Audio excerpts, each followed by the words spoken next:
എന്താ രാമേന്ദ്ര പ്രശ്നം പറഞ്ഞാൽ ഭയങ്കര തമാശയാ. Akhil Marar versus state of Kerala versus Pinarayi Vijayan എന്ന് വേണമെങ്കിൽ പറയാൻ പറ്റും. പണ്ടേ അവൻ എന്നെ കണ്ടൂടാ. അവൻ എന്നെ പറ്റി വല്ല വിവരങ്ങളും പറഞ്ഞിട്ടുണ്ടാവൂലേ? പറഞ്ഞു. എന്താ പറഞ്ഞേ? ഈ ചൂരൽമല മുണ്ടയ്ക്ക നിവാസികളുടെ ജീവിതത്തെയും ദുരന്തത്തെയും വിറ്റ് കാശാക്കുന്ന ഒരു സർക്കാരാണെന്ന് ഈ പറയാതിരിക്കാൻ കഴിയത്തില്ല. ഇവനെ സൂക്ഷിക്കണം. അവന്റെ കണ്ണിൽ എന്തോ തീക്ഷ്ണതയോടെ കത്തുന്നു. അവന്റെ വാക്കിന് സൂചിവിനയുടെ മൂർച്ച. മുഖ്യമന്ത്രിയുടെ ദുരിതാശ്വാസ ഫണ്ടിൽ നിന്ന് വന്ന പൈസ എന്ത് ചെയ്തു? ജനങ്ങൾക്ക് എന്ത് ഉപകാരമുണ്ടായി? കരുതി കൂട്ടി ഉപദ്രവിക്കാനുള്ള ഉദ്ദേശമല്ലേ? ഈ നാട്ടിലുള്ള എല്ലാവരോടും ഞാൻ പറയുകയും ചെയ്യും. ഇനി ഒരു മൈക്കും ഒരു സൈക്കിളും എടുത്തോണ്ട് ഞാൻ ഇറങ്ങാൻ പോവാ. കേരളത്തിലെ ജനങ്ങൾ ഇതുവരെ നൽകിയത് 765 കോടി രൂപയാണ്. ചൂരൽമലയിലെ 398 മരണങ്ങളാണ് സംഭവിച്ചത്. ഓ മൈ ഗോഡ്, പുറത്തിറങ്ങാൻ പറ്റാത്ത സ്ഥിതിയായല്ലോ ഈശ്വര. കൊള്ളാം മോനെ, ശ്രമിച്ചോളൂ. പക്ഷെ എന്താ മാർഗം?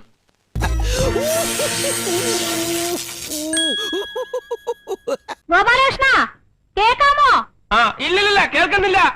ദുരന്തം വരുമ്പോ മലയാളികൾ ഒന്നാവും.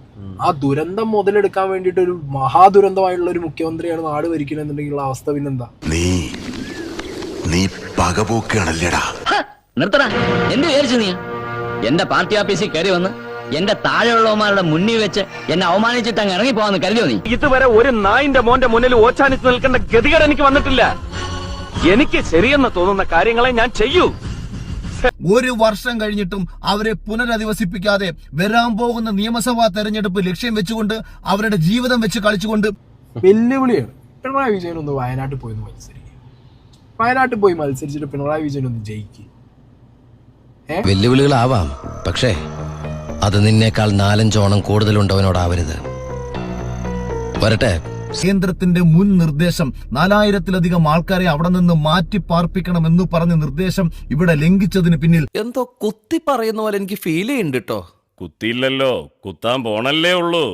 ഈ പറഞ്ഞതിന് വേറൊരർത്ഥം ഇല്ലേ? കോടിക്കണക്കിന് രൂപയുടെ ഇൻവെസ്റ്റ്മെന്റുകൾ നടത്തിയതിനു ശേഷം അവിടെ ഒരു റെഡ് സോൺ ആയി കഴിഞ്ഞാൽ ആരെയായിരിക്കും ബാധിക്കുക എന്നത് പണി വരുന്നുണ്ടവറാച്ച. ഇത് എന്നെ ഉദ്ദേശാണ്, എന്നെ തന്നെ ഉദ്ദേശാണ്, എന്നെ മാത്രം ഉദ്ദേശാണ്. ഞാൻ പറഞ്ഞത് ടൂറിസത്തിന്റെ ഭാഗമായിട്ടാകുമ്പോൾ ആരാണ് ഇതിന്റെ പിന്നിലെന്നുള്ള കാര്യത്തിനകത്ത് നിങ്ങൾക്ക് കൃത്യമായിട്ടുള്ള ഉത്തരം നിങ്ങൾക്ക് ലഭിക്കും. നീ അപ്പൊ അങ്ങനെ ചെയ്തത് നന്നായി. ഇല്ലെങ്കിൽ ഈ കേസിൽ ഞാൻ ഒറ്റപ്പെട്ടു പോയനെ. നിങ്ങൾ വിശ്വസിച്ചേ കഴിയൂ. അത്രയും നെറികെട്ട ഒരു സർക്കാരാണ് ഇന്ന് കേരളത്തിലുള്ളതെന്നതിന്റെ ഏറ്റവും മകുട ഉദാഹരണമാണ്. എന്തോ ഒലക്ക കാണിച്ചു വെച്ചിട്ടുള്ളത്. 10 കൊല്ലായി. ഈ പിണറായി 3.0 ചെന്നു കൊടുത്താ മതി. തന്റെ ഈ കപട കമ്മ്യൂണിസ്റ്റിന്റെ മുഖം മൂടി പറിച്ചു കീറി കാർക്കിച്ച് തുപ്പും ചാക്കോച്ചി. മിണ്ടരുത്. ഇനി ഒരു അക്ഷരം മിണ്ടി രണ്ടിനെ അടിച്ച് വാരിലേ പൊട്ടിക്കുന്നു. ഇറങ്ങിപ്പോടാ. ഇത് ഇരട്ടച്ചങ്ങല്ല, ഇത് പരട്ടച്ചങ്ങ. ഇതാ ഒരു നീണ്ട കഥ, നീണ്ട കഥ. പിടിച്ചോ. എന്താ ഇത്? പ്രതിപക്ഷ പാർട്ടികൾ ഇവിടെ പിണറായി വിജയൻ സർക്കാരിന്റെ ചതിയുടെ കണക്ക് പറഞ്ഞിട്ടൊരു പോസ്റ്റർ വെക്കി. ഭരണം. അതെ, ഭരിക്കുകയാണ് രാജാവിനെ പോലെ. തനിക്കൊരു വിചാരമുണ്ട് താ ഏതോ കോപ്പിലെ വലിയ രാജാവാണ്. താ ഒരു പുല്ലുമല്ല. നിന്നെ അങ്ങനെ അങ്ങ് പോയാലോ? എല്ലാം ശരിയാകും എന്ന് വിശ്വസിച്ച് ഈ പാർട്ടിക്ക് വോട്ട് ചെയ്ത ഒരുപാട് പേരുണ്ടെന്റെ ചുറ്റും. പാവപ്പെട്ടവന് വേണ്ടിയുള്ള പാർട്ടി. ഇതൊക്കെ ഡയലോഗാണ് ഈ പാർട്ടിക്ക്.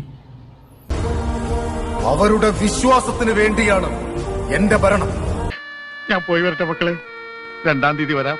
ഏത് മാസം? എല്ലാ മാസവും 2-ാം തീയതി ഉണ്ടല്ലോ.